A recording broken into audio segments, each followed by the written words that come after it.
লজ্জা লাগে না আপনাদের? এই আপনাদের শিক্ষা? একটা রাস্তার ছেলের মতো আমার ঘরে ঢুকে আমাকে টাচ করার সাহস কোথা থেকে পেলেন? ও, ভুলেই তো গিয়েছিলাম, যেমন বাবা মা তেমন তার কুলাঙ্গার সন্তান। শুভ্রর বাবা শফিক সাহেব দরজার এক কোণে মাথা নিচু করে দাঁড়িয়ে আছেন। তার হাত কাঁপছে।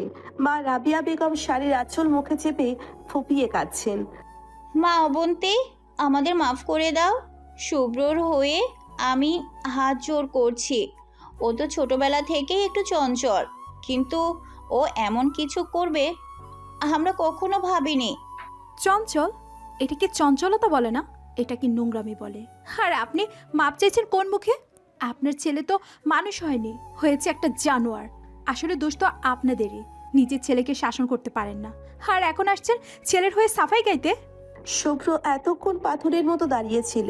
অবন্তীর প্রতিটি চর তার গালে যতটা না লেগেছে, তার চেয়ে বেশি বিঁধছে তার বাবা মায়ের প্রতি ছোড়া এই বিষাক্ত কথাগুলো।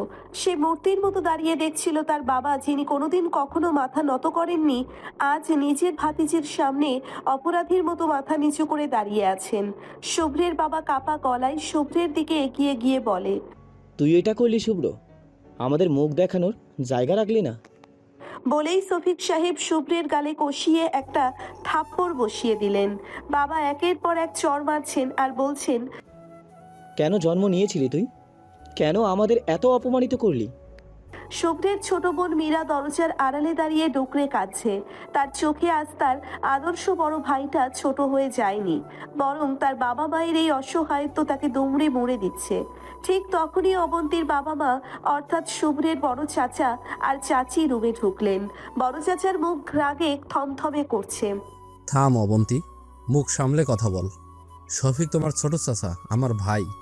ওর সাথে এভাবে কথা বলার সাহস তুমি পাও কোত্থেকে? বাবা, তুমি জানো এই কুলাঙ্গারটা কি করেছে? আমাকে রুমে একা পেয়ে জড়িয়ে ধরেছে। চুপ, একদম চুপ। শুভ্র যা করেছে সেটা ওর ভুল বুঝে করেছে, কিন্তু তুই যেভাবে ওর বাবা মাকে অপমান করলি সেটা কোনো ভদ্র ঘরের মেয়ে করে না। তোকে কি আমরা এই শিক্ষা দিয়েছি? অবন্তী স্তব্ধ হয়ে দাঁড়িয়ে রইল। তার আপন বাবা মাও আজ তার বিপক্ষে, একটা লম্পট চরিত্রহীন ছেলের পক্ষ নিয়ে কথা বলছে। এতক্ষণ চুপ থাকা শুভ্র এবার নড়ে চড়ে বসলো। ব্যাস, অনেক হয়েছে। 7 বছর ধরে তোমাকে ভালোবেসেছি, এই 7টা সেকেন্ডের জন্য নয় যে আমার কারণে আমার বাবা মাকে কারো পায়ের কাছে মাথা নিচু করতে হবে। তুমি আজ আমার ভালোবাসাকে তো মারলি, সাথে আমার অস্তিত্বকেও শেষ করে দিলে। আজ এই মুহূর্তে দাঁড়িয়ে প্রতিজ্ঞা করছি, আজ থেকে অবন্তী নামটা আমার জীবনের আবেদন থেকে মুছে ফেললাম।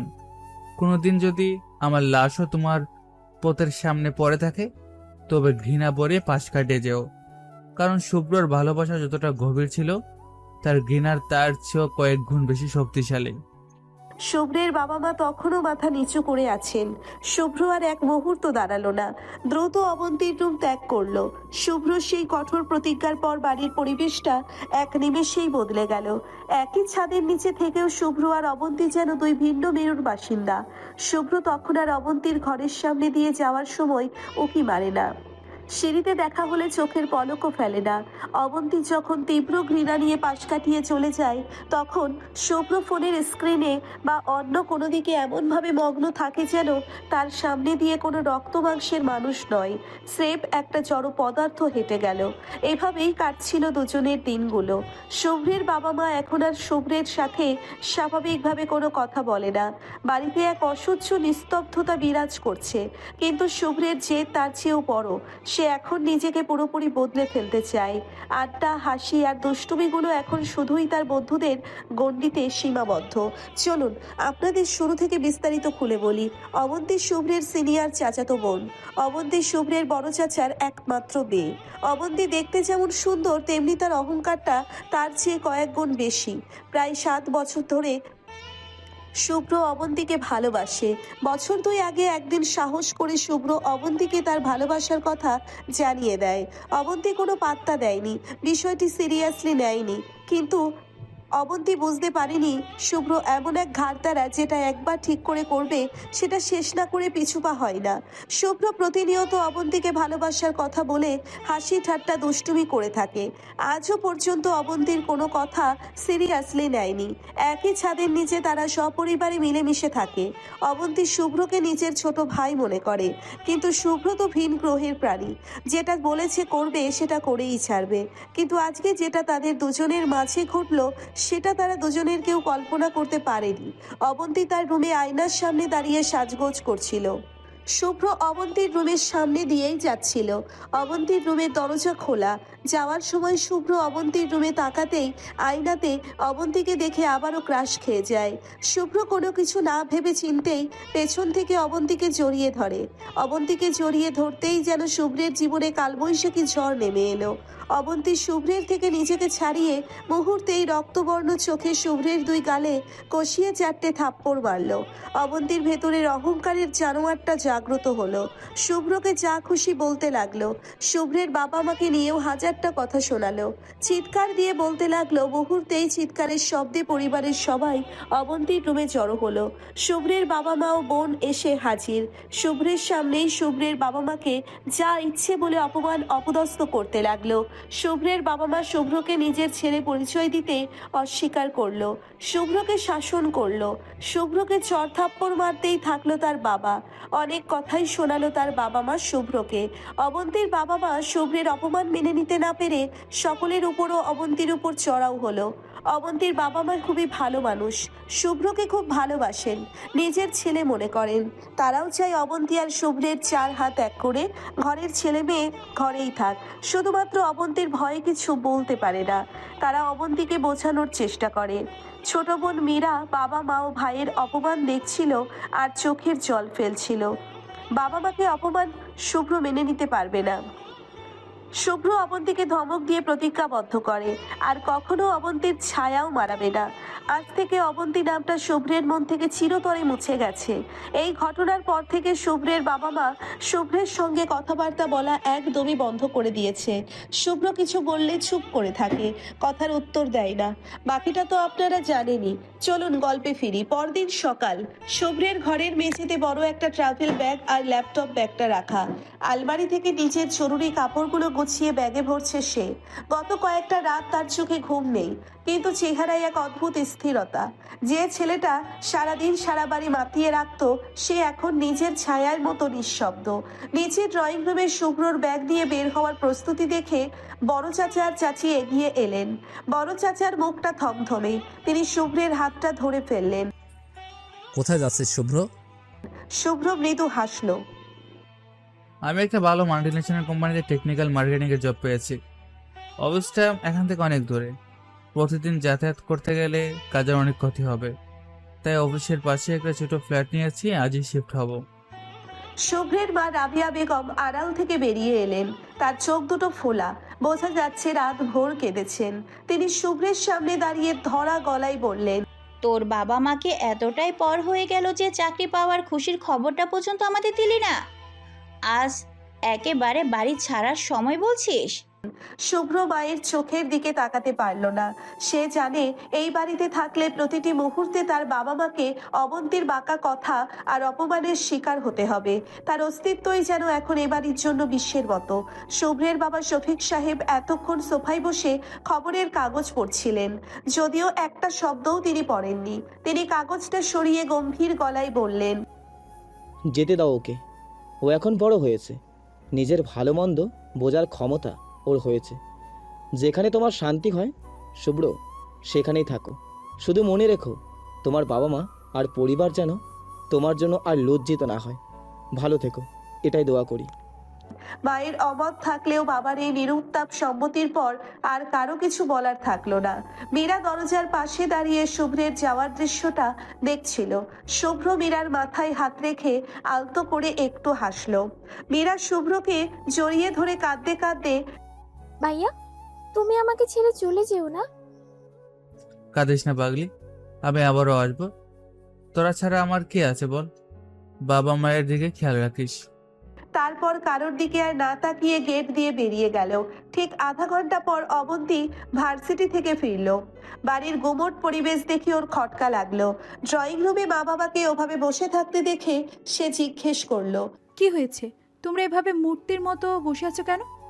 বড় চাচি মেয়ের দিকে তাকিয়ে একরাশ বিরক্তি আর কষ্ট নিয়ে বললেন, তোর মনের জ্বালা এবার মেটানোর সুযোগ পাবি। শুভ্র বাড়ি ছেড়ে চলে গেছে, ও আর এই বাড়িতে থাকবে না। অবন্তী কিছুক্ষণ থমকে দাঁড়িয়ে রইল। ওর বুকের ভেতরটা হঠাৎ কেমন যেন ফাঁকা হয়ে গেল। কেন জানি না, এই খবরটা শুনে ও যতটা খুশি হওয়ার কথা ছিল ততটা হতে পারলো না, বরং একটা অজানা অস্বস্তি ওকে ঘিরে ধরলো। সে তাচ্ছিল্যের সুরে বলল, গেছে তো বেঁচেছি, উটকো ঝামেলা বিদায় হলো। এই বাড়িতে অন্তত এখন শান্তিতে থাকা যাবে। কিন্তু কেউ কোনো উত্তর কেউ দিল না। সবাই যার যার ঘরে চলে গেল। বিশাল বাড়িটা যেন হঠাৎ করে একদম খা খা করতে শুরু করলো। শুভ্র তার নতুন ফ্ল্যাটে পৌঁছে ব্যাগগুলো একপাশে রাখলো। জানালা দিয়ে বাইরের ব্যস্ত শহরটার দিকে তাকিয়ে সে বিড়বিড় করে বলল, শুভ্রের ভালোবাসা হয়তো সস্তা ছিল অবন্তী, কিন্তু তার আত্মসম্মান অনেক দামি। এবার তুমি তোমার অহংকার নিয়ে থাকো, আর আমি আমার শূন্যতা নিয়ে বাঁচতে শিখি। বিকেল গড়িয়ে সন্ধ্যা হলো। বাড়ির ডাইনিং টেবিলে খাবার সাজানো, কিন্তু শুভ্রর চিরচেনা চেয়ারটা আজ শূন্য। অবন্তী খেতে বসে বারবার সেই খালি চেয়ারটার দিকে তাকাচ্ছে। এতদিন শুভ্র থাকলে জোর করে এটা সেটা নিয়ে খুনসুটি করত। আজ সব শান্ত। এই নিস্তব্ধতা অবন্তীকে ভেতরে ভেতরে পাগল করে দিচ্ছে। সে মনে মনে নিজেকে বারবার বোঝাচ্ছে, আমি কেন ওর কথা ভাবছি? ও তো একটা অভদ্র ছেলে। ও যা করেছে তার জন্য ওর শাস্তি পাওয়া উচিত ছিল। কিন্তু মনের কোনো এক কোণে একটা ছোট প্রশ্ন বারবার উকি দিচ্ছে, শুভ্র কি আসলেই ওকে অসম্মান করতে চেয়েছিল, নাকি 7 বছরের জমানো আবেগটাই কাল হয়ে দাঁড়িয়েছিল? শুভ্রর নতুন জীবনের প্রথম রাত। ল্যাপটপটা খুলে সে নিজের কাজে ডুবে গেল। সে জানে এই শহরে একা টিকে থাকা কঠিন, কিন্তু অপমানের ছায়ায় বেঁচে থাকার চেয়ে এই একাকিত্ব অনেক বেশি সম্মানের। সে ঠিক করেছে নিজেকে এমন এক উচ্চতায় নিয়ে যাবে যেখানে অবন্তীর ঘৃণা কোনোদিন পৌঁছতে পারবে না। শুভ্রর নতুন জীবনের দিনগুলো ঘড়ির কাঁটার মতো নিয়মে বাঁধা পড়ে গেল। সকালে ঘুম থেকে ওঠা, নিজে নাস্তা তৈরি করা, আর তারপর ল্যাপটপ নিয়ে অফিসের কাজে ডুবে যাওয়া। টেকনিক্যাল মার্কেটিং এর জটিল ডেটা আর ক্যাম্পেইন অ্যানালাইসিসের ভিড়ে সে নিজেকে এমনভাবে হারিয়ে ফেলল যে অবন্তী নামে সেই অধ্যায়টা যেন কোনো এক পুরনো ধুলো পড়া বইয়ের পাতায় বন্দী হয়ে গেল। অন্যদিকে অবন্তী এখন বেশ ফুরফুরে মেজাজে থাকে। ডাইনিং টেবিলে বসে আর কেউ তার প্লেট থেকে খাবার চুরি করে না। সিঁড়ি দিয়ে নামার সময় কেউ অতর্কিতের সামনে দাঁড়িয়ে ভালোবাসি বলে বিরক্ত করে না। সে আয়নার সামনে দাঁড়িয়ে নিশ্চিন্তে সাজগোজ করে, কারণ দরজার ওপাশে কোনো ছায়া উকি দেওয়ার ভয় নেই। অবন্তী মনে মনে হাসে। যাক, আপদ বিদায় হয়েছে। এখন অন্তত নিজের মতো করে নিঃশ্বাস নেওয়া যাচ্ছে। কিন্তু মাঝে মাঝে ড্রয়িং রুমের সেই কোণটা দেখলে যেখানে শুভ্রের বাবা অপরাধীর মতো দাঁড়িয়েছিলেন, অবন্তীর বুকের ভেতরটা কেমন যেন খচখচ করে ওঠে। তবে সেই অনুভূতিকে প্রশ্রয় দেওয়ার মতো মেয়ে সে নয়। এদিকে শুভ্রর অফিসটা বেশ আধুনিক। কাজ ঘেরা কেবিনে বসে সে যখন একটা নতুন প্রজেক্টের স্ট্র্যাটেজি সাজাচ্ছিল, ঠিক তখনই ধপ করে একটা কফির মগ তার টেবিলের ওপর রাখা হলো। শুভ্র চমকে তাকিয়ে দেখলো সামনে একটা মেয়ে দাঁড়িয়ে হাসছে। আপনার এই ল্যাপটপের স্ক্রিন কি আপনাকে কোনো জাদুকরি মন্ত্র শেখাচ্ছে? টানা 2 ঘন্টা ধরে তাকিয়ে আছেন, চোখের পলকও পড়ছে না। মেয়েটার নাম নেহা। এই টিমে সে নতুন জয়েন করেছে। পরনে সালোয়ার কামিজ, কাঁধে একটা ঝোলা ব্যাগ, আর চোখে মুখে এক অদ্ভুত চঞ্চলতা। নেহা শুভ্রর ঠিক পাশের ডেস্কেই বসে। শুভ্র একটু অপ্রস্তুত হয়ে বলল, আসলে কাজটা একটু জরুরি ছিল, তাই খেয়াল করিনি। কফিটা খার? নেহা চেয়ারটা টেনে শুভ্রের একদম কাছে এসে বসে পড়ল। তার চঞ্চল হাতগুলো বাতাসের মতো নড়ছে কথা বলার সময়। কফিটা আপনার জন্য, আর বিলটা আমার অ্যাকাউন্টে। আমি নেহা, এবারই এই অফিসের সবচেয়ে চঞ্চল আর টকেটিভ মেম্বার। আপনার নাম সুব্রত? আমি শুনেছি আপনি নাকি এই অফিসের সাইলেন্ট সায়েন্টিস্ট। শুভ্র সামান্য হাসলো। অনেকদিন পর কেউ তার সাথে এভাবে সহজভাবে কথা বলছে। অবন্তীর সেই বিষাক্ত কথাগুলোর পর সে নিজেকে গুটিয়ে নিয়েছিল, কিন্তু নেহার এই অকপট ব্যবহার যেন বরফ গলাতে শুরু করলো। শুভ্র শান্ত গলায় উত্তর দিল, সায়েন্টিস্ট নই, স্রেফ কাজ নিয়ে থাকতে ভালোবাসি। এসব কাজ নিয়ে থাকার দিন শেষ। এখন থেকে আমি আছি আপনার পাশে, মানে আপনার পাশের ডেস্কে। আপনার এই গম্ভীর্য ভাঙার দায়িত্ব এখন আমার। আচ্ছা, আপনি কি সবসময় এত কম কথা বলেন, নাকি আমাকে দেখে ভয় পাচ্ছেন? নেহা চোখ টিপে হাসলো। শুভ্র অবাক হয়ে নেহার দিকে তাকিয়ে রইল। মেয়েটা যেন একটা জীবন্ত ঝর্ণা, কোনো জড়তা নেই, কোনো অহংকার নেই, ঠিক যেন শুভ্রের সেই পুরনো দিনগুলোর প্রতিচ্ছবি, যখন সে নিজে খুব চঞ্চল ছিল। পরের কয়েকদিন নেহা শুভ্রের ছায়ার মতো হয়ে গেল। লাঞ্চ ব্রেকে শুভ্র যখন একা বসে স্যান্ডউইচ খাচ্ছিল, নেহা তার নিজের টিফিন বক্স নিয়ে হাজির। শুনুন মিস্টার শুভ্র, একা একা খাওয়া স্বাস্থ্যের জন্য ক্ষতিকর। এই নিন, আমার মা আজকে দারুণ আলুর দম দিয়েছে, খেয়ে দেখুন। ধন্যবাদ, তবে আপনি খাওয়ার জন্য এনেছেন, আমার বাঘ বসানোটা ঠিক হবে না। আরে সমস্যা নেই, তাছাড়া এমনিতেও আমি খুব বেশি খেতে পারি না, আপনি খেয়ে না হয় কমিয়ে দেন। শুভ্র না বলতে গিয়েও পারল না।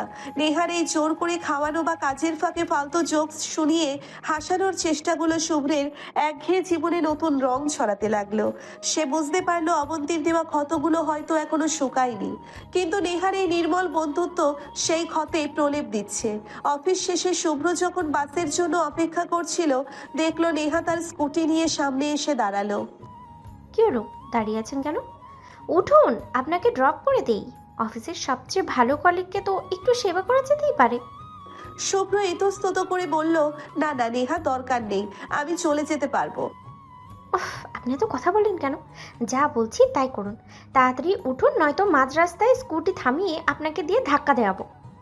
নেহার এই চঞ্চল শাসনে শুভ্র না হেসে পারল না। সেদিন স্কুটির পেছনে বসে ঝোড়ো বাতাসের ঝাপটা যখন শুভ্রের গায়ে লাগছিল, তখন তার একবারও অবন্তীর কথা মনে পড়ল না। তার মনে হচ্ছিল জীবনটা হয়তো নতুন করে শুরু করা যায়। কারো অবহেলায় থেমে থাকাই জীবন নয়, বরং নেহার মতো চঞ্চল আর প্রাণবন্ত হয়ে ওঠায় আসল মুক্তি। এদিকে অবন্তী তার ঘরে বসে একটা গল্পের বই পড়ছিল। হঠাৎ তার মনে হলো, শুভ্র থাকলে হয়তো এতক্ষণে দরজায় টোকা দিয়ে বলতো, বইটা রেখে আমার দিকে তাকাও না একবার। অবন্তী বিরক্ত হয়ে বইটা বন্ধ করলো। একটা অদ্ভুত একাকিত্ব তাকে গ্রাস করতে শুরু করেছে, যা সে কাউকে বলতে পারছে না। বাড়ির সবাই আছে, শুধু সেই ছেলেটা নেই যে তার সব অপমান সহ্য করেও হাসি মুখে সামনে দাঁড়িয়ে থাকতো। শুভ্রের এই নতুন জীবনটা যেন এক ঝটকাই তাকে অনেক পরিণত করে দিয়েছে।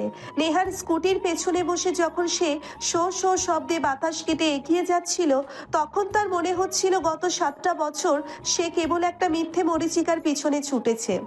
ভালোবাসা মানে যদি কেবল অপমান আর নিজের বাবা মায়ের মাথা নিচু করা হয়, তবে সেই ভালোবাসার চেয়ে এই অচেনা মেয়েটার সাথে কাটানো কয়েক মুহূর্তের নির্মল বন্ধুত্ব অনেক বেশি দামি। পরদিন সকালে অফিসে আসতেই শুভ্র দেখলো তার ডেস্কে একটা ছোট ক্যাকটাস গাছ রাখা, পাশে একটা চিরকুট। সাইলেন্ট সায়েন্টিস্টের ডেস্কে একটু প্রাণ থাকা দরকার। ইতি, নেহা। শুভ্র মুচকি হাসলো। ঠিক তখনই নেহা পেছন থেকে এসে ধপ করে ওর চেয়ারের হাতলে বসলো। তার চোখে মুখে সেই চিরচেনা দুষ্টুমি। কি হলো, গিফট পছন্দ হয়েছে, নাকি আবার ভাবছেন এটা নিয়ে কোনো ল্যাবরেটরিতে গবেষণা করবেন? শুভ্র হাসতে হাসতে বলল। না না, গবেষণা নয়, গাছটা আসলে সুন্দর, ধন্যবাদ নেহা। নেহা এবার একটু গম্ভীর হওয়ার ভান করে বলল, শুনুন শুভ্র সাহেব, শুধু ধন্যবাদে কাজ হবে না। আজ লাঞ্চে আপনাকে আমার ফেভারিট কাচ্চি খাওয়াতে হবে, নো এক্সকিউজ। শুভ্র অবাক হয়ে তাকালো। সে সাধারণত বাইরের খাবার এড়িয়ে চলে, কিন্তু নেহার এই আবদার ফেরানোর শক্তি যেন তার নেই। সে মাথা নেড়ে সায় দিল। পুরোটা দুপুর তারা একসাথে কাটালো। নেহা সারাক্ষণ কথা বলে গেল তার ছোটবেলা, তার শখ, আর কিভাবে সে সারাদিন সবাইকে জ্বালিয়ে মারে। শুভ্র শুধু মন্ত্রমুগ্ধের মতো শুনছিল। অবন্তীর সাথে কাটানো 7 বছরে সে সবসময় নিজেই কথা বলে গেছে, অবন্তী শুধু তাচ্ছিল্য করেছে। এই প্রথম কেউ তার সামনে মন খুলে কথা বলছে, তাকে হাসানোর চেষ্টা করছে। এদিকে শুভ্র সেই বিশাল বাড়িতে এখন এক ভুতুরে নিস্তব্ধতা। বিকালের নাস্তায় বড় চাচা আর শফিক সাহেব একসাথে বসে আছেন, কিন্তু কারো মুখে কোনো কথা নেই। অবন্তী কলেজ থেকে ফিরে ধপ করে সোফায় বসলো। ওর মেজাজটা আজ খিটখিটে হয়ে আছে। মা, চা দাও তো এক কাপ, মাথাটা বড্ড ধরেছে। রাবিয়া বেগম, শুভ্রের মা, রান্নাঘর থেকে বেরিয়ে এসে শান্ত গলায় বললেন, দিচ্ছি মা, একটু বসো।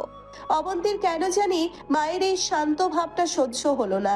সে বাঁকা চোখে তাকিয়ে বলল, বাড়িতে কি সবাই মনোব্রত পালন করছে নাকি? কারো মুখে কোনো কথা নেই কেন? বড় চাচা চশমাটা টেবিলের ওপর রেখে মেয়ের দিকে তাকালেন। তার চোখে এক অদ্ভুত ঘৃণা ফুটে উঠল। তিনি গম্ভীর গলায় বললেন, কথা বলার মানুষটা তো চলে গেছে অবন্তী। যাকে অপমান করার জন্য তুই সবসময় মুখিয়ে থাকতিস, সে এখন নিজের মান সম্মান নিয়ে আলাদা থাকে। এখন বাড়িতে তো শান্তি থাকার কথা, তোর মাথা ধরছে কেন? অবন্তী দমে গেল না। সে মুখ ঘুরিয়ে বলল, হ্যাঁ, শান্তি তো আছি। অন্তত কেউ এসে অযথা জড়িয়ে ধরার সাহস তো পায় না, বিরক্ত করে না। ভালোবাসি বলে আমার মাথা খায় না। আমি তো এই শান্তিই চেয়েছিলাম। ঠিক তখনই শুভ্রের ছোট বোন মীরা ঘর থেকে বেরিয়ে এলো। ওর হাতে একটা পুরনো ডায়েরি। সে অবন্তীর সামনে গিয়ে ডায়েরিটা ছুঁড়ে দিয়ে বলল, এই নাও তোমার শান্তি। ভাইয়া যাওয়ার সময় এটা হয়তো ভুলে ফেলে গেছে। এতে তোমার 7 বছরের সব কথা লেখা আছে। আজ যে শান্তি তুমি চাইছো, এমন দিন আসবে এই শান্তি তোমাকে একটু একটু করে তিলে তিলে শেষ করে দেবে। মীরা কাঁদতে কাঁদতে ভেতরে চলে গেল। অবন্তী ডায়েরিটার দিকে তাকিয়ে রইল। তার হাত কাঁপছে। সে কি আসলেই ভুল করেছে? কিন্তু পরক্ষণেই তার ভেতরে সেই অহংকার মাথা চাড়া দিয়ে উঠল। না, আমি ঠিক করেছি। শুভ্রকে আমি আমার ছোট ভাই হিসেবে জানি। একটা ছোট ভাই হয়ে ও আমাকে এভাবে টাচ করবে কেন? হুম হুম। অবন্তী ডায়েরিটা না খুলেই এক পা শেষ সরিয়ে রাখলো। এদিকে রাত 10টা। শুভ্র তার নতুন ফ্ল্যাটের বারান্দায় দাঁড়িয়ে কফি খাচ্ছে। হঠাৎ নেহার ফোন এলো। হ্যালো মিস্টার সায়েন্টিস্ট, কি করছেন? ঘুমিয়ে পড়লেন নাকি? শুভ্র ফোনের ওপাশে নেহার খিলখিল হাসি শুনে নিজের অজান্তেই হাসলো। না মিস নেহা, বারান্দায় দাঁড়িয়ে আছি। আপনি কেন ফোন করলেন এত রাতে? এমনি আপনার কথা মনে পড়লো তাই। শুনুন, কাল কিন্তু আমার একটা নতুন প্রজেক্টের কাজ শুরু করছি। আপনি রেডি তো? আর হ্যাঁ, কাল থেকে আপনাকে স্কুটি চালানো শিখতে হবে। প্রতিদিন আমি আপনাকে ড্রপ করব না। শুভ্র আকাশের দিকে তাকিয়ে দীর্ঘশ্বাস ফেলল। তার মনে হলো অবন্তী নামটা আসলেই তার অভিধান থেকে মুছে যাচ্ছে। সে খুব সহজ গলায় উত্তর দিল, ঠিক আছে নেহা, কাল দেখা হবে। শুভ্রর জীবনে যখন নেহার মতো এক চঞ্চল হাওয়ার প্রবেশ ঘটছে, তখন অবন্তী নিজের সেই বিশাল ঘরে একাকিত্বের অন্ধকারে ডুবে যাচ্ছে। নেহার সাথে হাসি খুশি মনে কথা শেষ করার পর শুভ্রের মনটা হঠাৎ একটু নরম হয়ে এলো। নিজের জেদ আর অভিমান একদিকে, কিন্তু জন্মদাতা বাবা মায়ের প্রতি টানটা তো অস্বীকার করা যায় না। সে ফোনটা হাতে নিয়ে তার বাবার নাম্বারে ডায়াল করলো। ওপাশে ফোনটা বাজতেই শফিক সাহেবের কাপা কণ্ঠ শোনা গেল। হ্যালো শুভ্র, বাবা কেমন আছিস তুই? শুভ্র গলাটা একটু পরিষ্কার করে নিয়ে বলল, হ্যাঁ বাবা, আমি ভালো আছি। কেমন আছো তোমরা? মা কেমন আছে? মীরা আর বড় চাচি কেমন আছে? শফিক সাহেব যেন হাঁপ ছেড়ে বাঁচলেন। তিনি চেঁচিয়ে রাবিয়া বেগমকে ডাকলেন। কোথায় গেলে শুভ্রর মা? শুভ্র ফোন করেছে, জলদি আসো। রাবিয়া বেগম শফিক সাহেবের থেকে ফোনটা কেড়ে নিয়ে প্রায় কাঁদতে কাঁদতে বললেন, বাবা শুভ্র, কেমন আছিস তুই? তুই আমাদের ভুলে গেলি? একটা বারও মনে পড়লো না তোর মা বেঁচে আছে কিনা? নতুন বাসায় তোর কষ্ট হচ্ছে না তো বাবা? শুভ্র শান্ত গলায় বলল, না মা, আমি ঠিক আছি। অফিসের কাজ নিয়ে একটু ব্যস্ত ছিলাম, তাই ফোন করতে দেরি হলো। চাচা চাচি কেমন আছে? মীরা কই? রাবিয়া বেগম ফোনটা লাউড স্পিকারে দিলেন। বড় চাচা পাশ থেকে বললেন, শুভ্র রে, বাড়িটা একদম ফাঁকা লাগে তোকে ছাড়া। তোর চাচি তো সারাদিন তোর ঘরের দিকে তাকিয়ে থাকে। কবে আসবি একবার? শুভ্র হাসলো। আসবো চাচা, সময় করে একদিন চলে আসবো। আপনারা সবাই ভালো থাকবেন। ঠিক সেই মুহূর্তেই বড় চাচি পাশ থেকে বলে উঠলেন, শুভ্র অবন্তীর পাশের রুমেই আছে, আমি ওকে ডেকে দিচ্ছি। তুই ওর সাথে দুটো কথা বল। ওর উপর আর রাগ করে থাকিস না বাবা, ও তো তোর বড় বোন। শুভ্রের চোয়াল শক্ত হয়ে গেল। অবন্তী নামটা শুনলেই তার বুকের ভেতর সেই অপমানের স্মৃতিগুলো চাবুকের মতো আছাড় মারে। সে দ্রুত বলে উঠল, আরে মা শোনো, কলিং বেল বাজছে, মনে হয় অফিসের পিয়ন এসেছে জরুরি কিছু ফাইল নিয়ে। আমাকে এখন যেতে হবে, পরে কথা বলবো। রাখি মা। এক মুহূর্ত দেরি না করে শুভ্র ফোনটা কেটে দিল। ওপাশে বড় চাচি অবন্তীকে ডাকতে গিয়েও থেমে গেলেন। শুভ্র একটা দীর্ঘশ্বাস ফেলে ফোনের স্ক্রিনটা অফ করে দিল। তার মনে হলো যে অধ্যায় সে বন্ধ করে এসেছে তার ধুলো আর সে উঠতে দেবে না। অন্যদিকে অবন্তীর ঘরে তখন এক নিস্তব্ধ রাত। টেবিলের ওপর পড়ে থাকা শুভ্রের সেই পুরনো নীল ডায়েরিটা অবন্তীকে বারবার ডাকছে। এক অদ্ভুত কৌতূহল আর অপরাধ বোধ থেকে সে ডায়েরিটা হাতে নিল। প্রথম কয়েকটা পাতা ওল্টাতেই সে থমকে গেল। শুভ্রের হাতের লেখাটা সুন্দর, একদম পরিষ্কার। আজ অবন্তী আপুকে বললাম, তুমি যখন নীল শাড়ি পরো তখন তোমাকে একদম আকাশ থেকে নেমে আসে পরীর মতো লাগে। অবন্তী আপু যথারীতি রেগে গিয়ে বললেন, বেয়াদব ছেলে, বড় বোনের সাথে ফাজলামি করিস? আমি মনে মনে হাসলাম। রাগলে ওকে আরো বেশি সুন্দর লাগে। এই রাগটা দেখার জন্য তো আমি বারবার ওর পেছনে লাগি। আজ অবন্তী আপুর প্রিয় চকলেট আইসক্রিমটা আমি একা একা খেয়ে ফেলছি।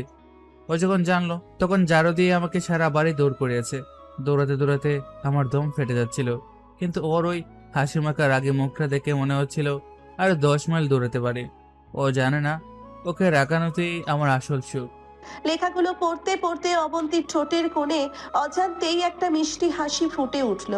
সে আনমনেই বিড়বিড় করে বলে উঠল, পাগল একটা। বলেই সে চমকে উঠল। সে কেন হাসলো? কিন্তু ডায়েরির প্রতিটা শব্দে শুভ্রের সে নির্মল ভালোবাসা আর দুষ্টুমিগুলো ফুটে উঠেছে। তা অবন্তীকে এক নতুন সত্যের মুখোমুখি দাঁড় করিয়ে দিল। সে ডায়েরিটা বুকের ওপর রেখে শুয়ে পড়ল। রাত গভীর হচ্ছে। অবন্তী ঘুমের ঘোরে বারবার এপাশ ওপাশ করছে। তার অবচেতন মনে ভেসে উঠছে শুভ্রের সেই হাসি মাখা মুখটা। মনে হচ্ছে শুভ্র যেন তার ঘরের দরজায় দাঁড়িয়ে বলছে, অবন্তী আপু, এখনো রাগ করে আছো? এ দেখো, তোমার জন্য চকলেট এনেছি। অবন্তী ঘুমের মাঝেই হাত বাড়িয়ে কাউকে যেন ধরতে চাইল, কিন্তু শূন্যতা ছাড়া আর কিছুই পেল না। শুভ্রের অভাবটা এখন তার প্রতিটি নিঃশ্বাসে মিশে যেতে শুরু করেছে। সে বুঝতে পারছে না এই অনুভূতিটা কি কেবলই অনুশোচনা নাকি অন্য কিছু। অবন্তীর ঘুমটা ভাঙল মাঝরাতে। মনের ভেতর এক অদ্ভুত অস্থিরতা। সে উঠে বসে টেবিলের ওপর রাখা ল্যাম্পটা জ্বালিয়ে নিল। নীল ডায়েরিটা এখনো তার পাশে পড়ে আছে। তার মনে হলো এই ডায়েরিটা শেষ না করা পর্যন্ত তার শান্তি নেই। প্রতিটি পাতায় শুভ্রের হাতের লেখাগুলো যেন জীবন্ত হয়ে তাকে ডাকছে। অবন্তী ডায়েরির পাতা উল্টাতে শুরু করলো। আজ অবন্তী আপুর জ্বর। সারাদিন কারোর সাথে কথা বলেনি। আমি চুপি চুপি ওর ঘরের জানালার বাইরে দাঁড়িয়েছিলাম। মা যখন ওকে সুজি খাওয়াতে গেল ও মুখ ফিরিয়ে নিল। আমার খুব ইচ্ছে করছিল ওর কপালে হাত দিয়ে দেখি জ্বরটা কতটা, কিন্তু ও তো আমাকে ঢুকতে দেবে না। সারা রাত আমি বারান্দায় বসে কাটিয়ে দিলাম। আমার পাগলিটাকে জানে ওর একটু শরীর খারাপ হলে আমার পিঠে থমকে যায়। অবন্তী পড়তে পড়তে থামলো। সেই দিনের কথা ওর মনে আছে। ও জানতো না শুভ্র সারা রাত বারান্দায় জেগেছিল। ওর চোখের কোণে এক বিন্দু জল চিকচিক করে উঠল, কিন্তু পরক্ষণেই ও সেটা মুছে ফেলল। মনের ভেতর সেই জেদটা এখনো পাথরের মতো শক্ত। অবন্তী বিড়বিড় করে বলল, এত দরদ দেখানোর কি ছিল? বললেই তো পারতিস। আজ ওকে খুব বকা দিয়েছি। ও যখন পাশের বাড়ির ওই ছেলেটার সাথে হাসি মুখে কথা বলছিল আমার বুকটা ফেটে যাচ্ছিল। কেন ও বোঝে না যে ওর ওই হাসিটা শুধু আমার প্রাপ্য? যদিও আমাকে ধমক দিয়ে ঘর থেকে বের করে দিয়েছে, তবুও আমি জানি একদিনও বুঝবে আমার এই হিংসাটা আসলে কতটা গভীর ভালোবাসা। ডায়েরির পাতাগুলো যতই এগোচ্ছে অবন্তী ততই এক অন্য শুভ্রকে আবিষ্কার করছে। সে শুধু একগুঁয়ে আর ঘাড়তারা ছেলে নয়, তার ভেতরে একটা বিশাল আবেগের সমুদ্র ছিল, যা অবন্তী কোনোদিন দেখার চেষ্টা করেনি। পরদিন সকালে শুভ্রর অফিস। নেহা আজ একটু আগেই চলে এসেছে। সে শুভ্রের ডেস্কে বসে গুনগুন করে গান গাইছিল। শুভ্র ঢুকতেই নেহা লাফিয়ে উঠল। Good morning mister early bird, আজ আপনার জন্য একটা সারপ্রাইজ আছে। শুভ্র ব্যাগটা রেখে হাসলো। আবার কি সারপ্রাইজ নেহা? আজ আবার আমার জন্য কি এনেছেন? নেহা চোখ টিপে বলল, না না, আজ আমরা অফিসের লাঞ্চ ব্রেকে একটা নতুন জায়গায় যাব। আমি শুনেছি ওই ক্যাফেটার কফি নাকি একদম জাদুকরি, আপনার এই গম্ভীর মুখটা ফ্রেশ করার জন্য ওটাই সেরা ওষুধ। শুভ্র নেহার এই চঞ্চলতা দেখে না হেসে পারল না। সে কাজ শুরু করলো, কিন্তু মনের এক কোণে বারবার কাল রাতের কথা মনে পড়ছিল। বাবা মায়ের সাথে কথা বলে মনটা হালকা হলেও অবন্তীর সাথে কথা না বলাটা যেন তাকে এক অদ্ভুত স্বস্তি দিচ্ছে। সে আর কোনোদিন ওই বাড়ির কারোর জন্য নিজেকে ছোট হতে দেবে না। কাজের ফাঁকে নেহা হঠাৎ জিজ্ঞেস করলো, আচ্ছা শুভ্র, আপনাকে কখনো কেউ বলেনি যে আপনি হাসলে আপনাকে অনেক কিউট লাগে? কেন সবসময় এমন মুখ ভার করে থাকেন বলুন তো? শুভ্র কলমটা রেখে নেহার দিকে তাকালো। আসলে জীবনটা সবসময় হাসার মতো সুযোগ দেয় না নেহা। অনেক সময় মানুষ নিজের সবচেয়ে কাছের মানুষের কাছেই সবচেয়ে বেশি অপমানিত হয়। নেহা শুভ্রের হাতের ওপর আলতো করে হাত রাখলো। তার চঞ্চল চোখ দুটো মুহূর্তের জন্য শান্ত হলো। নেহা নরম গলায় বলল, আমি জানি না আপনার জীবনে কি এমন ঘটেছে। আমি আপনাকে একটা কথাও বলতে চাই। অতীতকে আঁকড়ে ধরে রাখলে না বর্তমানটা নষ্ট হয়ে যায় শুভ্র। আপনার সামনে একটা সুন্দর ভবিষ্যৎ অপেক্ষা করছে। কেন পুরনো কাসন্দি ঘাটছেন? এই যে আমি আছি না আপনাকে হাসানোর জন্য, এটাই যথেষ্ট নয়? শুভ্র নেহার চোখের দিকে তাকিয়ে এক মুহূর্তের জন্য থমকে গেল। নেহার এই সহজ স্বীকারোক্তি আর বন্ধুত্বের হাত যেন তাকে এক নতুন পথ দেখাচ্ছে। শুভ্র মৃদু হেসে বলল, হ্যাঁ নেহা, আপনি ঠিক বলেছেন। এখন থেকে শুধু কাজের কথা আর আপনার এই পাগলামি, এটাই আমার জীবন। ওদিকে বাড়িতে অবন্তী তখনও ডায়েরির শেষ দিকের পাতাগুলো পড়ছে। সে এখনো সেই দাম্ভিক অবন্তীই আছে। তার মনে হচ্ছে শুভ্র এসব লিখে তাকে ইমপ্রেস করতে চেয়েছিল, কিন্তু ডায়েরির একদম শেষ পাতায় এসে সে আটকে গেল। সেখানে বড় বড় অক্ষরে লেখা, যদি কোনোদিনও আমি তোমার জীবন থেকে হারিয়ে যাই অবন্তী, তবে মনে রাখো আমি তোমাকে ভালোবেসে কোনো অপরাধ করিনি। অপরাধ ছিল আমার সেই অধিকারের, যে আমি তোমার উপর খাটাতে চেয়েছিলাম। কিন্তু ভালোবাসা কি আর অধিকার মেনে চলে? হয়তো আমাদের দূরত্বটাই আমাদের শেষ গন্তব্য। অবন্তী ডায়েরিটা ধপ করে বন্ধ করে দিল। তার চোখ দুটো লাল হয়ে আছে। সে রাগে না অভিমানে কাঁদছে তা সে নিজেও জানে না। তার মনে হচ্ছে শুভ্র ওকে এভাবে একা ফেলে রেখে গিয়ে ওর উপর প্রতিশোধ নিচ্ছে। অবন্তী আয়নার সামনে গিয়ে দাঁড়ালো। নিজের প্রতিচ্ছবির দিকে তাকিয়ে বলল, আমি কেন কাঁদছি? তবে আমিও কি শুভ্রকে অজান্তে ভালোবেসে ফেলেছি? এ এ আমি কোন দোটানে জড়িয়ে পড়ছি? শুভ্র এখন তার বাস্তব জীবনে নেহার চঞ্চলতার মাঝে নিজেকে গুছিয়ে নিতে শুরু করেছে। অবন্তীর এই একাকিত্ব আর শুভ্রের নতুন শুরুর এই লড়াইটা কোন দিকে যায় সেটাই এখন দেখার। এদিকে শুভ্র আর নেহা অফিসের কাছে সেই ক্যাফেতে গিয়ে বসলো। ক্যাফেটা বেশ ছিমছাম, মৃদু গান বাজছে আর কফির গন্ধে চারপাশটা এক অদ্ভুত আবেশে ভরা। নেহা মেনু কার্ডটা হাতে নিয়ে শুভ্রের দিকে তাকিয়ে চোখ টিপল। শুনুন মিস্টার সাইলেন্ট, এখানে কিন্তু শুধু কফি খেলে হবে না। এদের চিজ কেকটা ট্রাই না করলে আপনার জীবনটাই বৃথা। শুভ্র হেসেই ফেলল। নেহার এই স্বতঃস্ফূর্ত চঞ্চলতা তাকে এক অদ্ভুত স্বস্তি দেয়। শুভ্র বলল, আপনি যা বলবেন তাই হবে। আজ আমি শুধু আপনার কথা মেনে চলবো। নেহা একটু অবাক হওয়ার ভান করে বলল, তাই নাকি? এত ভালো মানুষ হয়ে গেলেন কবে থেকে? নাকি ক্যাফেতে আসার খুশিতেই পরিবর্তন? শুভ্র জানালার বাইরের ব্যস্ত রাস্তার দিকে তাকিয়ে একটু ম্লান হাসলো। আসলে সবসময় তো নিজের জেদ নিয়ে চলেছে নেহা। এখন মনে হচ্ছে অন্যের কথা শুনে চলে আনন্দ আছে। অন্তত নিজের উপর থেকে সব ভার নেমে যায়। নেহা শুভ্রের চোখের দিকে সরাসরি তাকিয়ে গম্ভীর গলায় বলল, শুভ্র, আমি বুঝতে পারছি আপনার মনে অনেক ঝড় বয়ে গেছে, কিন্তু বিশ্বাস করুন, এই ক্যাফে থেকে বের হওয়ার সময় আপনি সেই পুরনো শুভ্রকে একদম ফেলে রেখে যাবেন। এখানে শুধু আজকের আমরা দুজনেই থাকবো। শুভ্রের মনে হলো নেহা যেন তার মনের ভেতরের ক্ষতগুলো এক নিমেষে পড়ে ফেলেছে। অবন্তীর সেই কঠিন কথাগুলো আর বাবা মায়ের সামনে অপমানিত হওয়া সবই যেন এই কফির ধোয়ার মতো মিলিয়ে যাচ্ছে। নেহা চঞ্চল হাত নেড়ে ওয়েটারকে অর্ডার দিল আর তারপর আবার তার জোকস শুরু করলো। শুভ্র অবাক হয়ে দেখছিল নেহার হাসির মধ্যে কোনো কপটতা নেই, কোনো অহংকার নেই। অন্যদিকে বাড়িতে অবন্তীর অস্থিরতা যেন বেড়েই চলেছে। সে ডায়েরিটা শেষ করার পর থেকে আর কোনো কাজে মন দিতে পারছে না। ড্রয়িং রুমে গিয়ে দেখলো বাবা আর মা চা খাচ্ছেন। বড় চাচি দীর্ঘশ্বাস ফেলে বললেন, শুনেছি শুভ্রর বাসাটা নাকি খুব ছোট, একা থাকে ছেলেটা। কে ওকে রান্না করে খাওয়ায় কেই জানে। রাবেয়া তো সারাদিন কান্নাকাটি করে। অবন্তী পাশ থেকে তাচ্ছিল্যের সুরে বলল, মা, ও তো বড় হয়েছে, নিজের ভালো মন্দ নিজেই বোঝে। তোদের এত দরদ দেখানোর কিচ্ছু নেই। বড় চাচা চশমাটা টেবিলের ওপর রাখলেন। তার কণ্ঠস্বর আজ একটু বেশি ভারী। দরদ নয় অবন্তী, ওটা ভালোবাসা। তুই হয়তো সেটা বুঝবি না, কারণ তোর কাছে তোর অহংকারটাই সব। শুভ্রর মতো একটা ছেলে যে তোকে কতটা আগলে রাখতো সেটা তুই তখনই বুঝবি যখন অন্য কেউ শুভ্রকে তোর থেকে চিরদিনের জন্য ছিনিয়ে নিয়ে যাবে। অবন্তী কোনো উত্তর না দিয়ে নিজের ঘরে চলে গেল, কিন্তু অবন্তীর মনে একটা প্রশ্ন বারবার ঘুরপাক খাচ্ছে। শুভ্র কি সত্যিই অবন্তীকে ভুলে গেছে? ও কি একবারও ফোন করবে না? অবন্তী নিজের ফোনের কন্ট্যাক্ট লিস্ট খুলে শুভ্রের নাম্বারের ওপর আঙ্গুল রাখলো। কল করার খুব ইচ্ছে হলো, কিন্তু তার অহংকার তাকে বাধা দিল। না, ও কেন ফোন করবে না? আমি বড়, ও ছোট, আমি কেন আগে ফোন করব? তখন হঠাৎ অবন্তীর মনে পড়ল মীরার কথা। মীরা হয়তো জানে শুভ্র কেমন আছে। সে চুপি চুপি মীরার ঘরে গেল। মীরা বিছানায় শুয়ে বই পড়ছিল। অবন্তীকে দেখে মীরা না দেখার ভান করে মুখ ঘুরিয়ে নিল, আবার বই পড়তে শুরু করলো। মীরা, শুভ্র কি তোকে ফোন করেছিল? অবন্তী সহজ হওয়ার চেষ্টা করে জিজ্ঞেস করলো। মীরা নির্লিপ্ত গলায় বলল, হ্যাঁ, ভাইয়া তো রোজ আমাকে ফোন করে, বাবা মায়ের খোঁজ নেয়, আমার সাথে অনেক গল্প করে। অবন্তী একটু ইতস্তত করে বলল, ও ও ও কি ও কি আমার কথা কিছু জিজ্ঞাসা করেছে? মীরা উঠে বসলো, তার চোখে এক বিদ্রুপের হাসি। কেন করবে আপু? ভাইয়া এখন ওর অফিসে খুব বিজি।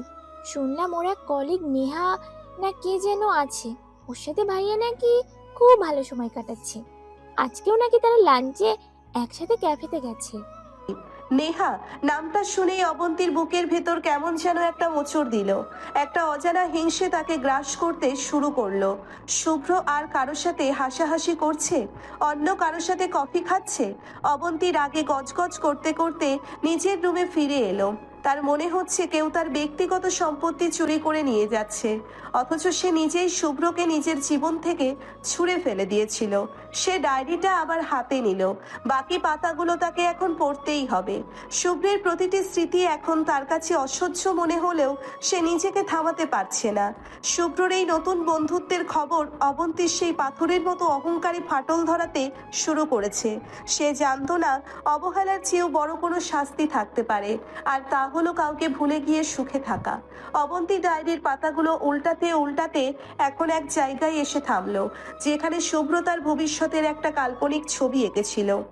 জানি না কোনোদিন অবন্তী আপু আমার হবে কিনা, তবে যদি হয় আমি ওকে নিয়ে নীলগিরির পাহাড়ের উপর একটা ছোট্ট কটেজে থাকবো।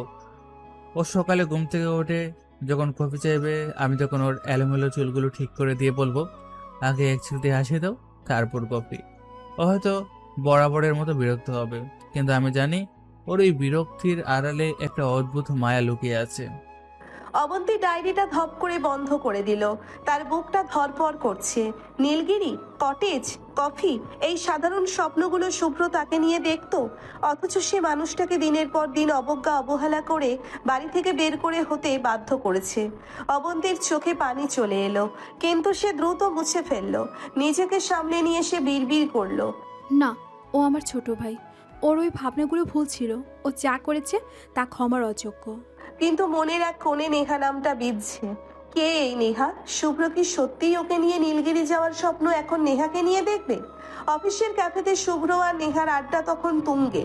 নেহা তার চিজ কেকের শেষ টুকরোটা মুখে দিয়ে শুভ্রর দিকে তাকালো। আচ্ছা শুভ্র, আপনার বাড়িতে কে কে আছে? একদিন আমায় নিয়ে যাবেন না আপনাদের বাসায়? আমি কিন্তু খুব ভালো আড্ডা জমাতে পারি, আপনার মা বাবা বোর হবেন না একদম। শুভ্রর হাসি মাখা মুখটা এক মুহূর্তের জন্য ম্লান হয়ে গেল। বাড়ির কথা মনে পড়তেই অবন্তীর সেই চিৎকার আর বাবার হাতের চটটা মনে পড়ে গেল। সে একটু সময় নিয়ে বলল, বাড়িতে মা, বাবা আর ছোট বোন আছে, তবে এখনই সেখানে যাওয়ার মতো পরিস্থিতি নেই নেহা। আমি আসলে ওখান থেকে একটু দূরে থাকতে চাইছি। নেহা শুভ্রের মনের মেঘটা বুঝতে পারল। সে আর জোর করলো না, চঞ্চল স্বরে বলল, ঠিক আছে ঠিক আছে, যখন আপনার ইচ্ছে তখন নিয়ে যাবেন। তার আগে চলুন আজ আপনাকে অফিসের ছাদে নিয়ে যাই, ওখান থেকে সূর্যাস্তটা দারুণ দেখায়। শুভ্র উঠল। নেহার সাথে হাঁটতে হাঁটতে তার মনে হলো জীবনটা আসলে কত সহজ হতে পারত যদি সে আগে থেকেই এই বন্ধুত্বের মর্ম বুঝত। অবন্তীর পেছনে 7টা বছর নষ্ট না করে যদি সে নিজের কেরিয়ার আর এই প্রাণবন্ত মানুষগুলোর দিকে তাকাতো। সন্ধ্যাবেলা শুভ্র ফ্ল্যাটে ফিরে দেখলো তার মা আবার ফোন করেছেন। শুভ্র ফোনটা ধরতেই ওপাশ থেকে রাবিয়া বেগমের আকুল কণ্ঠ শোনা গেল, শুভ্র, তুই কি কাল একবার আসতে পারবি বাবা? তোর বড় চাচা খুব অসুস্থ বোধ করছেন, প্রেশারটা অনেকটা বেড়ে গেছে। ওনার মনটা খুব খারাপ, বারবার তোর কথা বলতেছে। শুভ্রর বুকটা ছেদ করে উঠল। বড় চাচা তাকে নিজের ছেলের মতো আগলে রেখেছেন সব সময়। অবন্তীর ব্যবহারের জন্য তিনি দায়ী নন। শুভ্র বলল, কি হচ্ছে চাচা, ডাক্তার দেখিয়েছেন? হ্যাঁ, ডাক্তার এসে দেখে গেছেন, ওষুধ দিয়েছেন, কিন্তু উনি বলেছেন শুভ্রকে একবার খবর দে, ও না আসলে আমার শরীর ঠিক হবে না। আসবি না বাবা? শুভ্র দোটানায় পড়ে গেল। সে জানে ওই বাড়িতে যাওয়া মানেই আবার অবন্তীর মুখোমুখি হওয়া, আবার সেই বিষাক্ত চাহনি আর ঘৃণা। কিন্তু বড় চাচার অসুস্থতার খবর শুনে সে স্থির থাকতে পারল না। সে ধীর গলায় বলল, ঠিক আছে মা, আমি কাল সকালে একবার আসবো, তবে বেশিক্ষণ থাকবো না, আমার অফিসের অনেক কাজ আছে। শুভ্র ফোনটা রেখে জানালার বাইরে তাকালো। কাল আবার সেই পুরনো নরকে পা রাখতে হবে, কিন্তু এবার সে একা নয়। তার মনে নেহার দেওয়া সেই আত্মবিশ্বাস আর বন্ধুত্বের জোর আছে। ওদিকে অবন্তী তার রুমের জানালায় দাঁড়িয়েছিল। সে মীরার কাছে শুনেছে শুভ্রর আম্মু নাকি শুভ্রকে আসার জন্য ফোন করেছে। অবন্তী মনে মনে এক অদ্ভুত অস্থিরতা অনুভব করছে। সে কি শুভ্রর সামনে যাবে নাকি নিজের জেদ বজায় থাকবে? অবন্তী আয়নায় নিজের লাল হয়ে থাকা চোখ দুটোর দিকে তাকালো। শুভ্র কাল আসছে, 7 দিন পর আবার দেখা হবে। অবন্তীর ভেতরের অহংকার আর ডায়েরির পড়ে জন্মানো কয়েক ফোঁটা মায়া, দুটোর মধ্যে এখন তুমুল যুদ্ধ চলছে। পরদিন সকাল শুভ্রর গাড়িটা বাড়ির গেটের সামনে এসে থামলো। কয়েকদিনে এই বাড়ির আকাশ বাতাস যতটা গুমট ছিল, শুভ্রর পদধূলি পড়তেই যেন সেখানে প্রাণ ফিরে এলো। তবে শুভ্র একা আসেনি। গাড়ি থেকে নামলো এক ঢলমলে চঞ্চল মেয়ে, নেহা। শুভ্র কলিং বেল চাপতেই মীরা দরজা খুলে দিল। ভাইয়াকে দেখে এসে জড়িয়ে ধরলো। কেমন আছিস আমার পাগলি বোনটা? ভালো। তুই কেমন আছিস ভাইয়া? আগের চেয়ে অনেক শুকিয়ে গেছিস। কিন্তু পাশে নেহাকে দেখে একটু থমকে গেল। শুভ্র হাসলো। মীরা, এ হচ্ছে নেহা, আমার অফিসের কলিগ এবং এখানকার সবচেয়ে কাছের বন্ধু। আর নেহা, এই আমার ফুসকে বোন নীরা। নেহা এক মুহূর্ত দেরি না করে মীরার গাল টিপে দিল। উফ, শুভ্র ঠিকই বলেছিল, ওর বোনটা একদম রাজকন্যার মতো। হাই মীরা, আমি নেহা, তোমার ভাইয়ার কান ঝালাপালা করা স্পেশালিস্ট। মীরা হেসেই ফেলল। বাড়ির ভেতর থেকে বড় চাচা, বড় চাচি আর শুভ্রের বাবা মা বেরিয়ে এলেন। শুভ্র গিয়ে বড় চাচার পা ছুঁয়ে সালাম করলো। শফিক সাহেব ছেলের মাথায় হাত রাখলেন, তার চোখে জল। রাবিয়া বেগম শুভ্রকে জড়িয়ে ধরলেন। শুভ্র সবাইকে নেহার সাথে পরিচয় করিয়ে দিল। মা, বাবা, চাচা, এই নেহা। আমি যে নতুন জয়েন করেছি সেখানে নেহা আমাকে কাজ শিখতে আর মানিয়ে নিতে সবচেয়ে বেশি সাহায্য করেছে। নেহা সবাইকে সালাম জানালো। আঙ্কেল, আপনারা একদম চিন্তা করবেন না, শুভ্র এখন অফিসে সুপারস্টার, আর আমি আছি তো, ওকে একদম বোর হতে দেই না। ঠিক সেই মুহূর্তেই সিঁড়ি দিয়ে নিচে নেমে এলো অবন্তী। ড্রয়িং রুমের মাঝখানে শুভ্রের পাশে দাঁড়িয়ে থাকা ওই মেয়েটাকে দেখে তার বুকের ভেতরটা যেন জ্বলে উঠল। মীরা অবন্তীর দিকে তাকিয়ে একটু দুষ্টুমি করে ডাকলো, আপুর সাথে তো পরিচয় করানো হয়নি। নেহা আপু, এ আমাদের অবন্তী আপু, বড় আব্বুর একমাত্র মেয়ে। নেহা এগিয়ে গিয়ে অবন্তীর হাত ধরতে চাইলো। হ্যালো অবন্তী, শুভ্রর মুখে আপনার কথা, মানে আপনার বাড়ির গল্প অনেক শুনেছি। আপনি তো আসলেই খুব সুন্দর। অবন্তী নেহার হাতটা ধরলো না, শুধু একটা হিমশীতল চাহনি দিয়ে তাকিয়ে রইল। তার মনে হচ্ছে শুভ্রর পাশে দাঁড়ানোর অধিকারটা কেউ ছিনতাই করে নিয়েছে। ভালো, শুভ্রর রুচি আগের চেয়ে উন্নত হয়েছে দেখছি। অন্তত অফিস কলিগ হিসেবে কাউকে তো জুটিয়ে এনেছে। শুভ্রর চোয়াল শক্ত হয়ে গেল। সে নেহার দিকে তাকিয়ে বলল, নেহা, তুমি বসো, আমি চাচার সাথে একটু কথা বলে আসছি। অবন্তী আর এক মুহূর্ত সেখানে দাঁড়ালো না। তীব্র ঘৃণায় আর রাগে ফুঁসতে ফুঁসতে সে নিজের ঘরের দিকে হনহনিয়ে চলে গেল। তার মনে হচ্ছিল সারা বাড়িতে কেউ আগুন লাগিয়ে দিয়েছে। নিজের রুমে ঢুকে সে সজোরে দরজা বন্ধ করে দিল। কিন্তু নিচে তখন আসল খেলা শুরু হয়েছে। নেহা যেন পুরো বাড়ির জাদুকর। 5 মিনিটেই সে মীরার এবং সবার সাথে সোফায় বসে গল্পের আসর জমিয়ে দিল। জানেন চাচি, আপনাদের এই ছেলেটা অফিসে এত কম কথা বলে যে আমি মাঝে মাঝে ভাবি ও কি রোবট। তারপর আমি যখন ওর কানের কাছে গিয়ে গান গাই বা ফালতু জোকস বলি, তখন ও বাধ্য হয়ে হাসে। এই তো সেদিন। সত্যি আপু, ভাইয়া তো বাড়িতে থাকতে অনেক দুষ্টুমি করতো এবং অনেক চঞ্চল। এখন বুঝি আপনার জ্বালায় অস্থির? অস্থির তো বটেই, কিন্তু বিশ্বাস করো মীরা, শুভ্রের মতো ব্রিলিয়েন্ট ছেলে আমি দেখিনি। আমাদের টিমের সব কঠিন কাজ ও একাই নামিয়ে নেয়। ওর জন্য আমাদের বস পর্যন্ত পাগল। রাবিয়া বেগম মুগ্ধ হয়ে নেহার কথা শুনছিলেন। শোনো মা, শুভ্র একা থাকে, ওর যত্ন নেওয়ার কেউ নেই। তুমি আছো পাশে, এটাই আমার শান্তি। তুমি কিন্তু আজ আমাদের এখানে দুপুরে খাবার খেয়ে যাবে। একদম না করবেন না চাচি, আমি কিন্তু খুবই পেটু। আর শুভ্র বলেছে আপনার হাতের রান্না নাকি অমৃত। আমি তো আসার পর থেকেই গন্ধে পাগল হয়ে যাচ্ছি। কিন্তু নেহা, আপনি তো বলেছিলেন আপনি খুব বেশি খেতে পারেন না। ও বলেছিলাম বুঝি, কিন্তু মনে নেই। শুভ্র সহ বাড়ির সবাই একসাথে হেসে উঠল। শুভ্রর বাবা শফিক সাহেব আর বড় চাচা একপাশে বসে হাসছিলেন। বড় চাচার অসুস্থতা যেন অর্ধেকটা ভালো হয়ে গেছে। নেহার এই চঞ্চলতায় শুভ্রের বাবা নিচু স্বরে বড় চাচাকে বললেন, ভাইজান, দেখলেন শুভ্র ছেলেটা কত বদলে গেছে? ও যেন নতুন করে বাঁচতে শিখেছে। পুরো ড্রয়িং রুমে হাসির রোল উঠছে। মীরা আর নেহা এখন প্রিয় বান্ধবীর মতো খুনসুটি করছে। ওদিকে নিজের ঘরে অবন্তী জানালার পর্দার আড়ালে দাঁড়িয়ে নিচের বাগানের দিকে তাকিয়ে আছে। তার কানে ভেসে আসছে নেহার হাসির শব্দ আর শুভ্রের শান্ত গলার কথা। অবন্তী ডায়েরিটা আবার হাতে নিল। রাগে ওর হাত কাঁপছে। ও মনে মনে বলল, শুভ্র, তুই কি ভেবেছিস একটা বাহিরের মেয়ে নিয়ে এসে আমাকে দেখাবি আর আমি সহ্য করব? তোর এত বড় সাহস! তুই এখনো আমাকে চিনিসনি। কিন্তু অবন্তী বুঝতে পারছে না শুভ্র এখন আর তাকে চেনানোর অপেক্ষাই নেই। সে নেহার চঞ্চলতার মাঝে নিজের শান্তি খুঁজে পেয়েছে। বাড়িতে যে শুভ্রকে অবন্তী 7টা বছর হাতের ইশারায় ঘুরিয়েছে, সেই শুভ্র আজ এক সফল আত্মবিশ্বাসী পুরুষ হয়ে ফিরে এসেছে, যার পাশে নেহার মতো এক প্রাণবন্ত ছায়া আছে। দুপুরের খাবারের আয়োজন করা হয়েছে বিশাল ডাইনিং টেবিলে। রান্নার সুগন্ধে মম করছে পুরো বাড়ি। রাবিয়া বেগম আর বড় চাচি মিলে শুভ্রর পছন্দের কাচ্চি বিরিয়ানি রান্না করেছেন। নেহা ডাইনিং চেয়ারে টেনে বসে পড়ল। তার পাশেই শুভ্র। মীরা নেহার অন্য পাশে বসে অনর্গল গল্প করে যাচ্ছে। ঠিক তখনই ববন্তী ঘর থেকে বেরিয়ে এলো। চোখে মুখে রাগের রেশ থাকলেও সে নিজেকে শান্ত দেখানোর চেষ্টা করছে। সে এসে নেহার ঠিক উল্টো পাশের চেয়ারে বসলো। টেবিলের পরিবেশটা মুহূর্তেই যেন জমাট বরফ হয়ে গেল। নেহা কিন্তু দমার পাত্রী নয়। সে অবন্তীকে দেখে একগাল হেসে বলল, আরে অবন্তী, আসুন আসুন, আপনার জন্যই তো অপেক্ষা করছিলাম। এই বিরিয়ানিটা যা হয়েছে না, আমি তো গন্ধে অর্ধেক শেষ।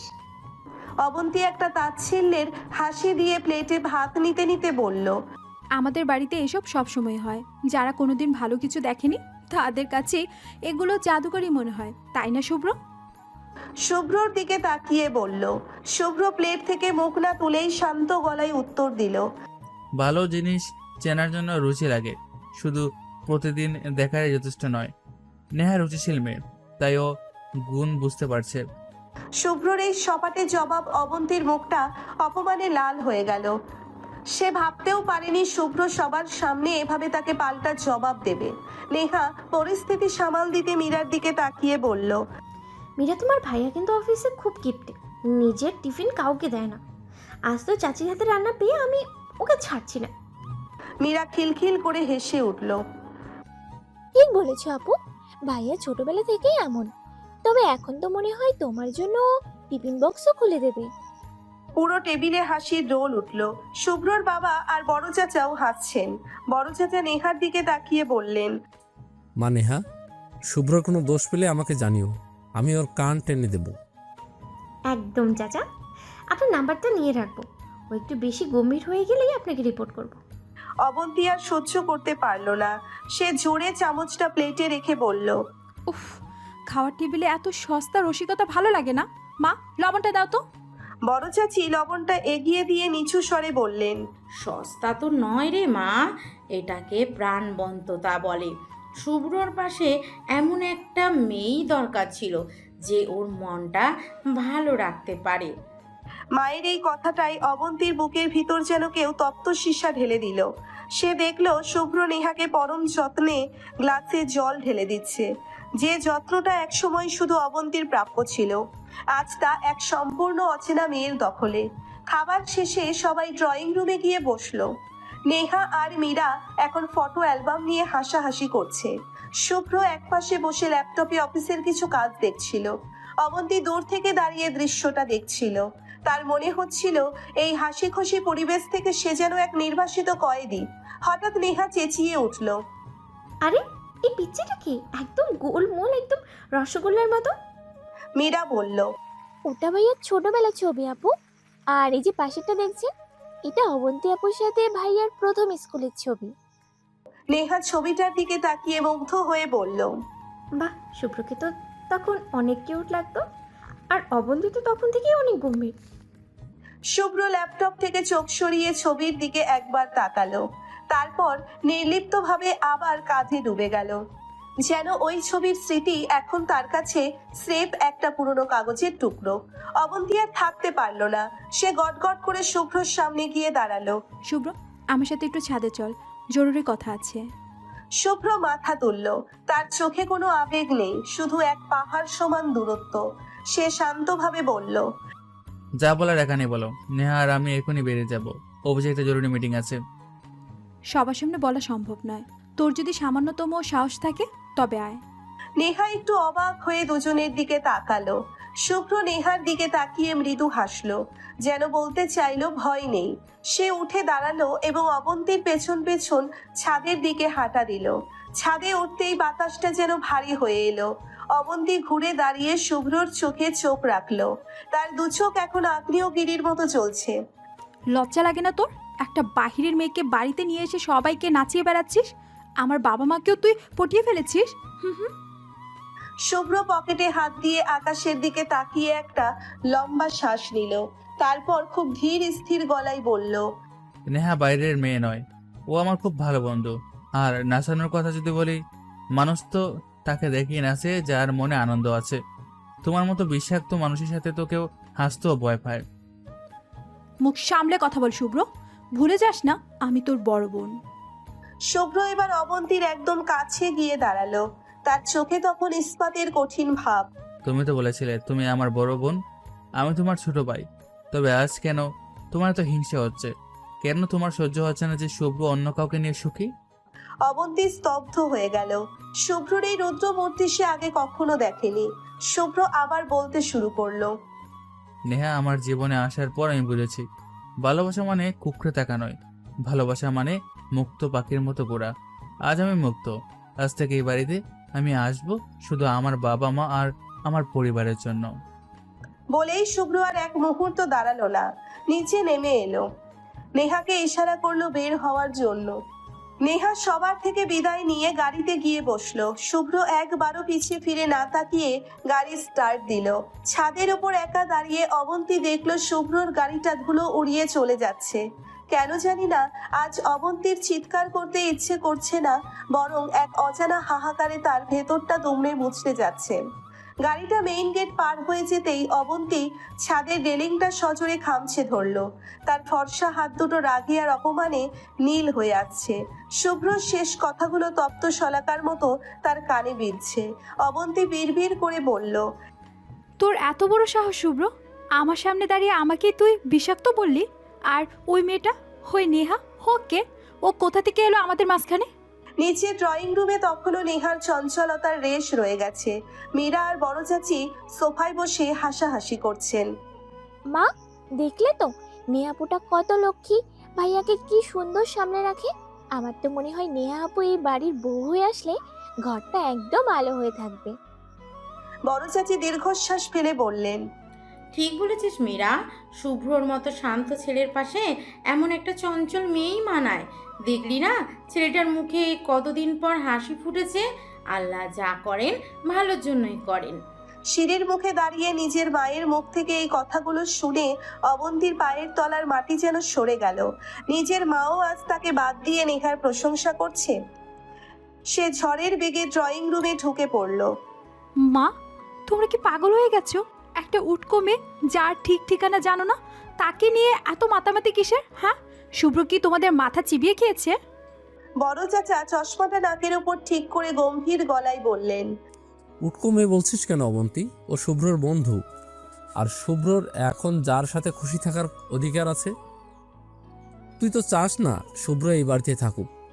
শুভ্রের জীবনে কে আসবে না আসবে সেটা নিয়ে তোর মাথা ঘামানোর তো কোনো কারণ দেখি না। বাবা, তোমরা ওর পক্ষ নিচ্ছ? শফিক সাহেব এবার মুখ খুললেন, তার গলায় এক অদ্ভুত দৃঢ়তা।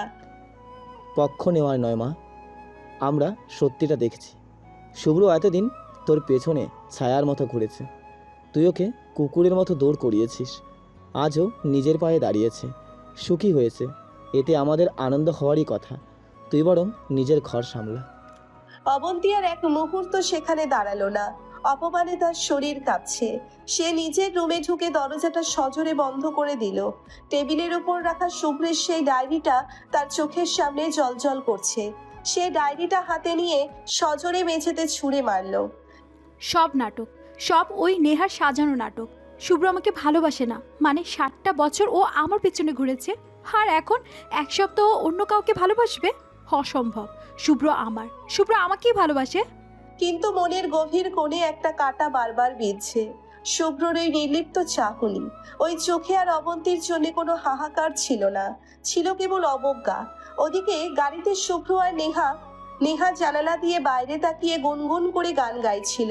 হঠাৎ সে শুভ্রর দিকে তাকিয়ে বলল, শুভ্র, আপনার কাজিন অবন্তী কিন্তু আপনাকে খুব অপছন্দ করেন, তাই না? ওনার চোখ দেখলেই মনে হয় উনি আমাকে কাঁচা চিবিয়ে খাবেন। শুভ্র স্টিয়ারিং ধরে সামনের দিকে তাকিয়ে মৃদু হাসল। ওর ওটাই স্বভাব নেহা। ও নিজেকে পৃথিবীর কেন্দ্রবিন্দু মনে করে। ওর অপছন্দ করা বা না করা এখন আমার কাছে আর কোনো গুরুত্ব রাখে না। নেহা একটু ঝুঁকে পড়ে শুভ্রের মুখের দিকে তাকালো। সত্যি তো, নাকি মনে মনে এখনো ভালোবাসেন? আমি কিন্তু ছাদে আপনার ঝগড়াটা পুরোপুরি না শুনলেও আপনার গলার তেজটা পেয়েছি। আপনি বেশ ভালো অ্যাক্টিং করতে পারেন। শুভ্র গাড়িটা একপাশে থামালো।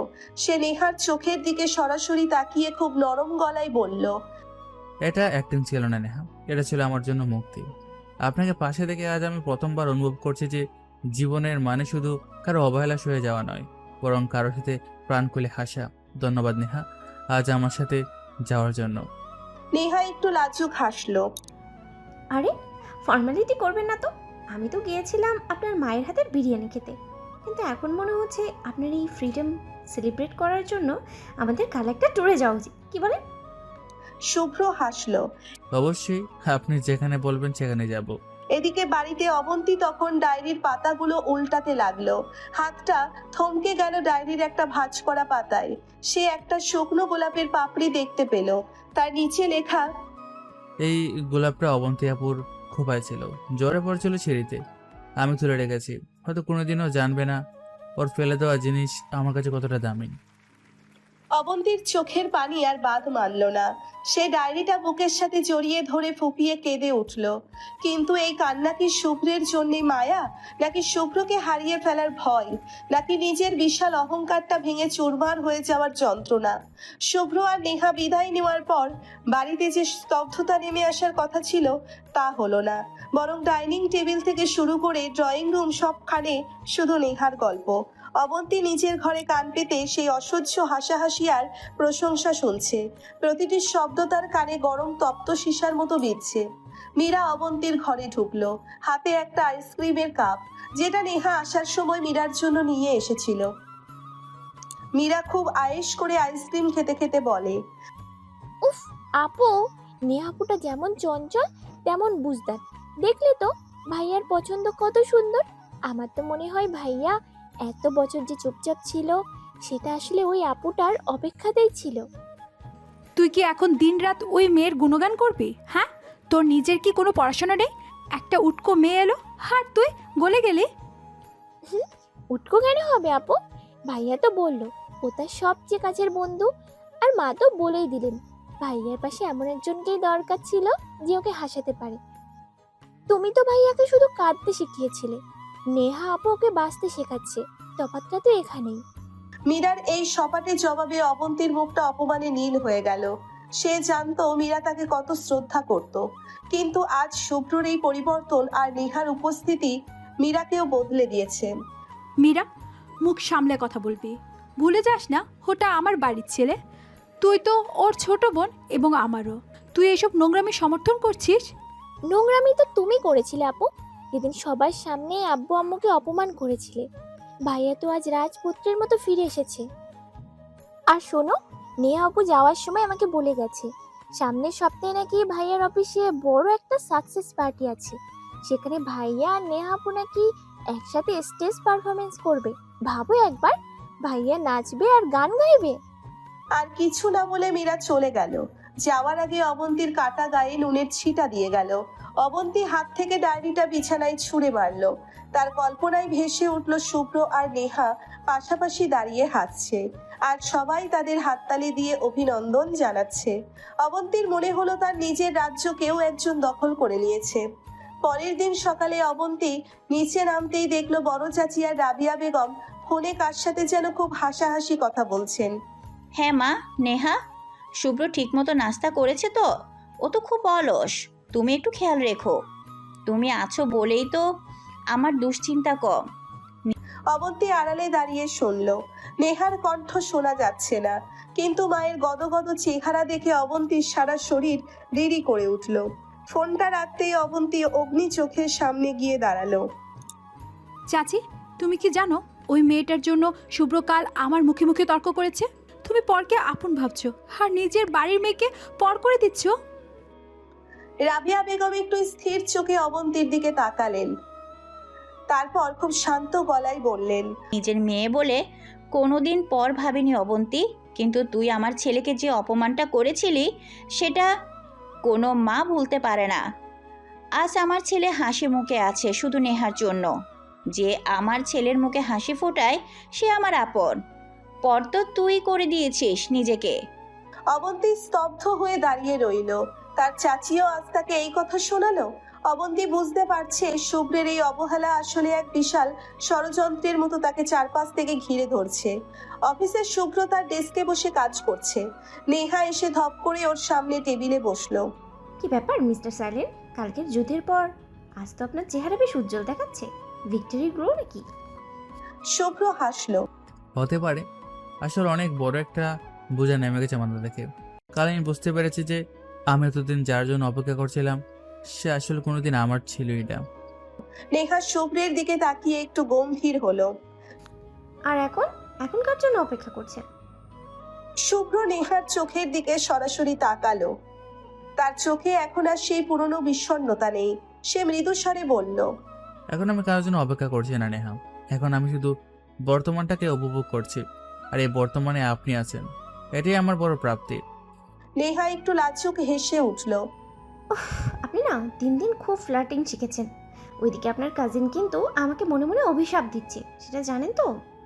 শুভ নির্লিপ্ত ভাবে বলল, দিতে দিন, ওর অভিশাপে আমার কিছুই হবে না, কারণ আমি এখন আর ওর অভিধানের কোনো শব্দ নই। এদিকে বাড়িতে অবন্তী নিজের ঘরে বসে ভাবছে সে এভাবে হার মানবে না। শুভ্রর এই অবহেলা তাকে দহন করছে ঠিকই, কিন্তু তার ভেতরের জেদ এখনো মরেনি। সে আয়নার সামনে দাঁড়িয়ে নিজের প্রতিচ্ছবিকে বলল, শুভ্র, তুই কি ভেবেছিস ওই চঞ্চল নেহা মেয়েটাকে দিয়ে আমাকে হিংসে দিবি? আমি দেখব তুই কতখানি ওকে নিয়ে নাটক করতে পারিস। তোকে আমার কাছে ফিরে আসতেই হবে। ঠিক তখনই মীরা নিচ থেকে চেঁচিয়ে বলল, মা দেখো, ভাইয়া নেহাপুর সাথে আমাদের ফ্যামিলি গ্রুপে কত সুন্দর একটা সেলফি পাঠিয়েছে। দুজনকে একদম রাজজোর লাগছে। অবন্তী রাগে ফুঁসতে ফুঁসতে সজোরে আয়নাটা একটা কাচের বোতল দিয়ে আঘাত করলো। ঝনঝন করে আয়নাটা ভেঙে চুরমার হয়ে গেল। আয়নার প্রতিটি টুকরোতে যেন শুভ্র আর নেহার হাসি মাখা মুখখানা বিদ্রুপ করছে। আয়না ভাঙার সেই তীক্ষ্ণ শব্দে পুরো বাড়ির নিস্তব্ধতা খান খান হয়ে গেল। নিচ থেকে ডুকরে ওঠা হাসির শব্দগুলো মুহূর্তেই থেমে গেল।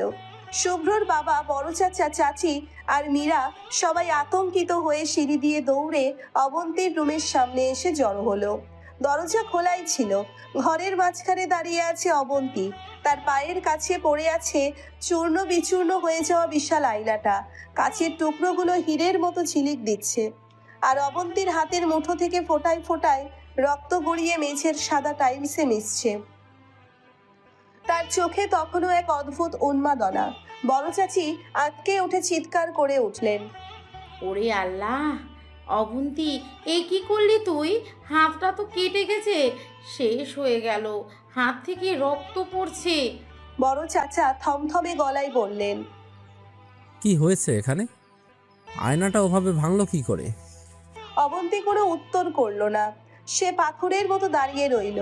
তার দৃষ্টি এখনো মেঝের সেই ভাঙা টুকরোগুলোতেই নিবদ্ধ, যেন প্রতিটি কাচের টুকরোয় সে শুভ্র আর নেহার সেই কাল্পনিক চেহারা দেখতে পাচ্ছে। শফিক সাহেব দীর্ঘশ্বাস ফেলে বললেন, নিজের রাগ নিয়ন্ত্রণ করতে না পারলে মানুষ শেষ পর্যন্ত নিজের ক্ষতিই করে। শুভ্রর মা, দেখো তো ওর হাতটা কতটুকু কেটেছে। রাবিয়া বেগম এগিয়ে যেতে চাইলেন, কিন্তু মীরা দরজার চৌকাঠে হেলান দিয়ে দাঁড়িয়ে খুব শান্ত কিন্তু বিষাক্ত গলায় কথা বলতে শুরু করলো। তার চোখে আজ কোনো দয়া নেই, আছে শুধু প্রতিশোধের তৃপ্তি। মীরা সবার দিকে তাকিয়ে যেন খুব সাধারণ কথা বলছে। আরে মা, তোমরা এত অস্থির হচ্ছ কেন? কিছু কিছু মানুষের স্বভাবই এমন। আয়নায় নিজের আসল চেহারাটা সহ্য করতে পারে না বলেই হয়তো আয়নাটাই ভেঙে ফেলে। আসল দোষ তো আয়নার নয়, দোষ হচ্ছে সেই কুৎসিত মনের, যা ভেতরে ভেতরে জ্বলে পুড়ে ছারখার হয়ে যাচ্ছে। মীরা কিছুটা অবন্তীর কাটা ঘায়ে নুনের ছিটা দিল। অবন্তী তড়িৎ বেগে রাগে ফুঁসতে ফুঁসতে মীরার দিকে তাকালো। মীরার কথায় কোনো নাম নেই, কিন্তু তীরের লক্ষ্যটা যে কোথায় তা বুঝতে অবন্তীর বাকি রইল না। মীরা, এখন তোর বাজে কথা রাখ। দেখতেছিস মেয়েটার হাত দিয়ে রক্ত পড়ছে। রক্ত তো পড়বেই মা। যারা অন্যকে বিনা কারণে রক্তাক্ত করে তাদের নিজেদের শরীর থেকে 2-4 ফোঁটা রক্ত বের হওয়া তো খুব স্বাভাবিক। প্রকৃতির নিয়মই এমন, কাউকে কাঁদালে নিজেকেও একদিন কাঁদতে হয়। আজ হয়তো কারো খুব বেশি জ্বলছে, কারণ সে দেখতে পাচ্ছে যে কেউ একজন অবহেলা ঝেড়ে ফেলে অনেক দূরে এগিয়ে গেছে, আর তাকে ঘিরে এখন সবার কত প্রশংসা, কত আনন্দ।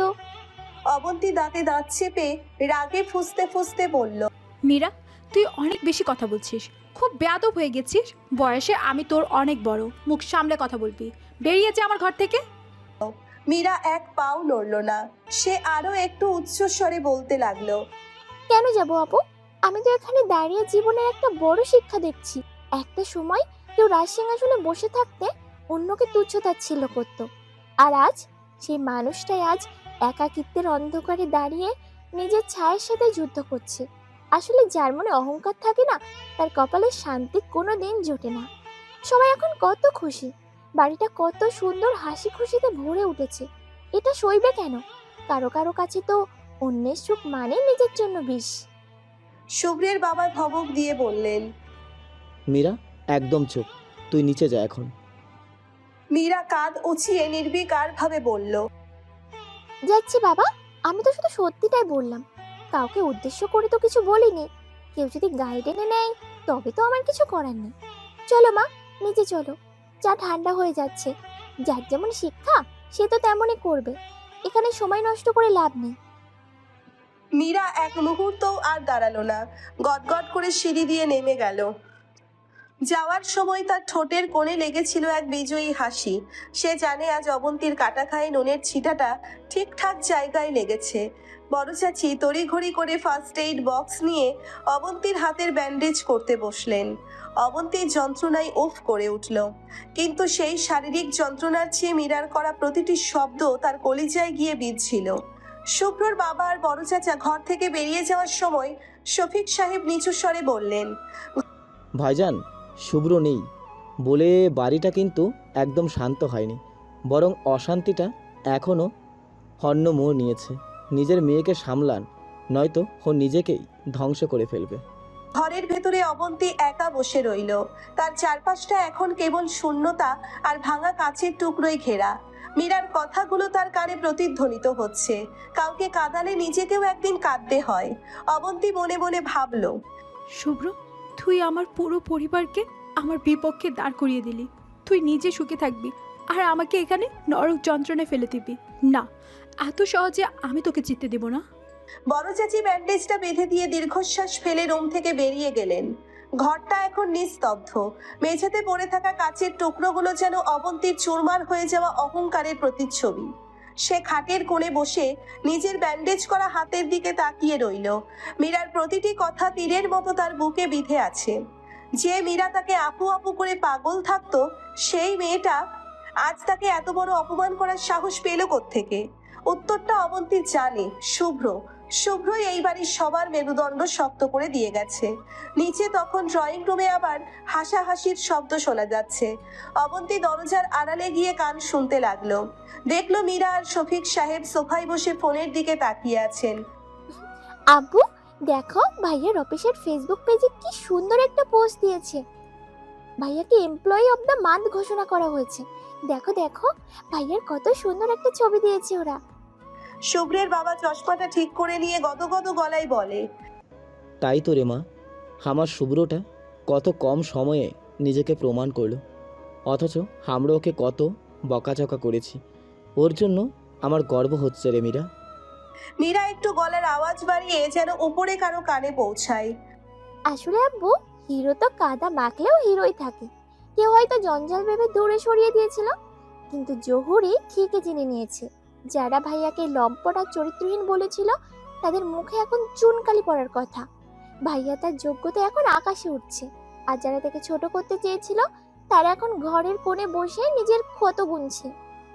অবন্তী দরজার পাল্লাটা সজোরে খামছে ধরলো। মীরার প্রতিটি বাক্য যেন এক একটা চাবুক। সে বুঝতে পারছে মীরা সরাসরি তার নাম না নিলেও প্রতিটি খোঁচা তাকে উদ্দেশ্য করেই। ঠিক বলেছিস মা, নেহা মেয়েটারও অনেক অবদান আছে এতে। ও আসার পর থেকেই শুভ্রর কাজে মন বসেছে। ওরাই তো ওকে সাহস জুগিয়েছে।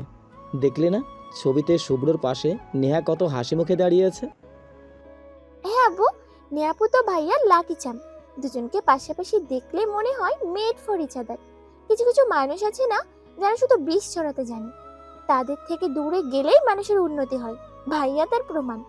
অবন্তী আর সহ্য করতে পারলো না। সে ঝড়ের বেগে ঘর থেকে বেরিয়ে সিঁড়ির মুখে গিয়ে দাঁড়ালো। থামবি তোরা? সারাদিন ওই ছেলে আর ওই ফালতু মেয়েটার গল্প ছাড়া তোদের কি আর কোনো কাজ নেই?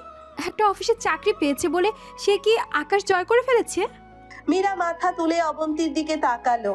তার চোখে তখন এক অদ্ভুত বিজয়ী হাসি হেসে বলল, আরে আপু, তুমি রাগ করছো কেন? আমরা তো আমাদের ভাইয়ার কথা বলছি, কারণ নাম তো নেই।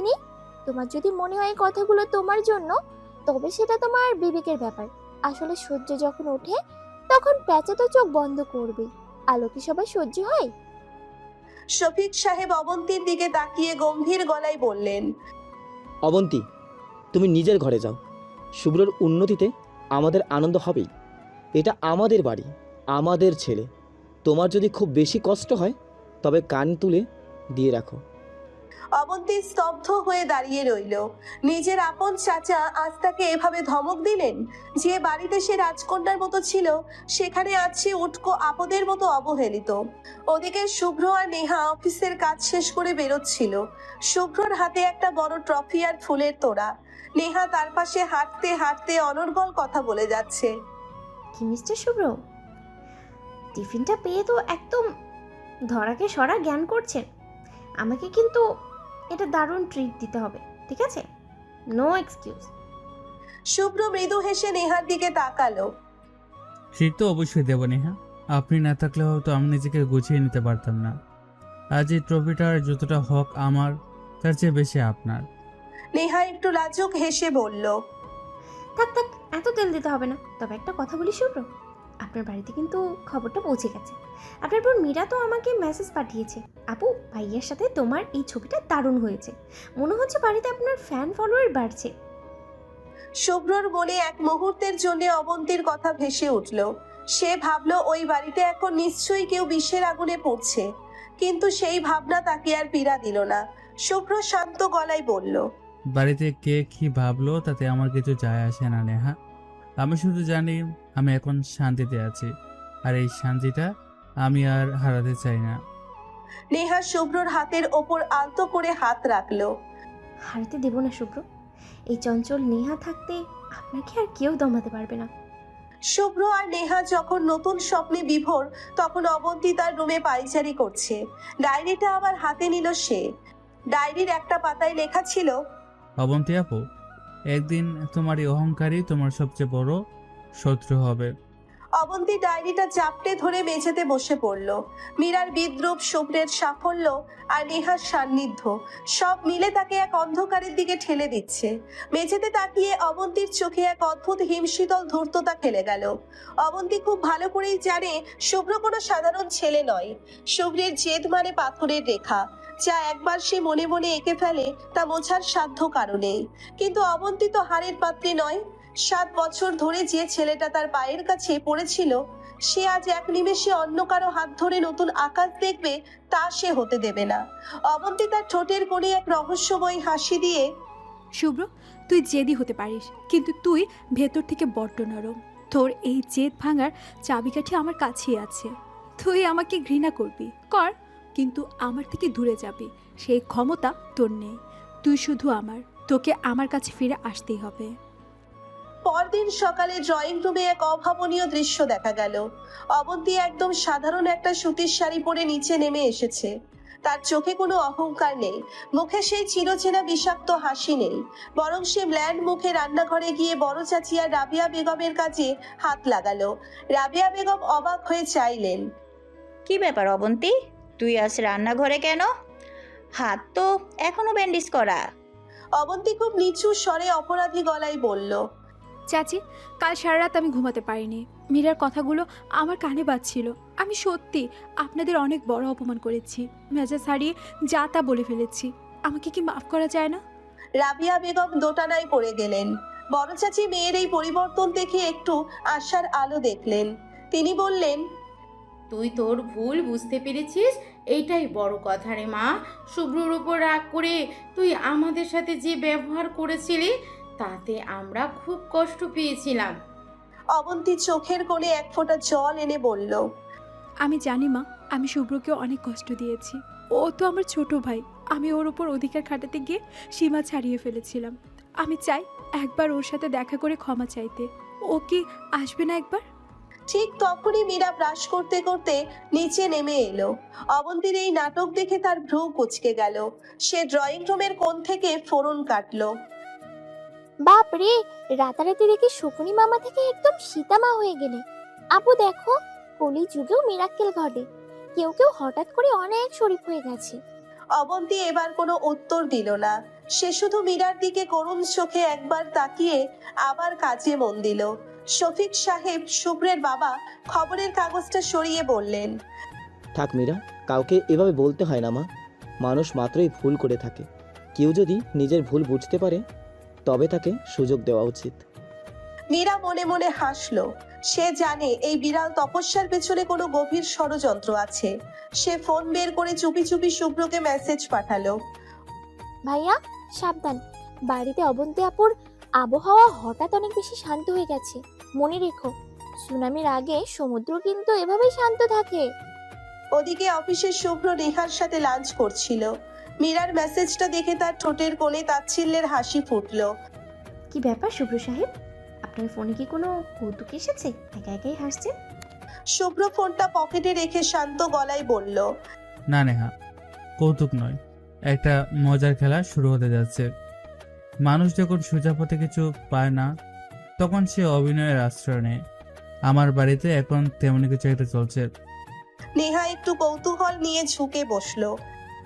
মানে আপনার কাজিন কি আবার কোনো সিক্রেট করেছে? সিন নয় নেহা, ও এবার আমাকে ইমোশনাল ব্ল্যাকমেল করার প্রস্তুতি নিচ্ছে।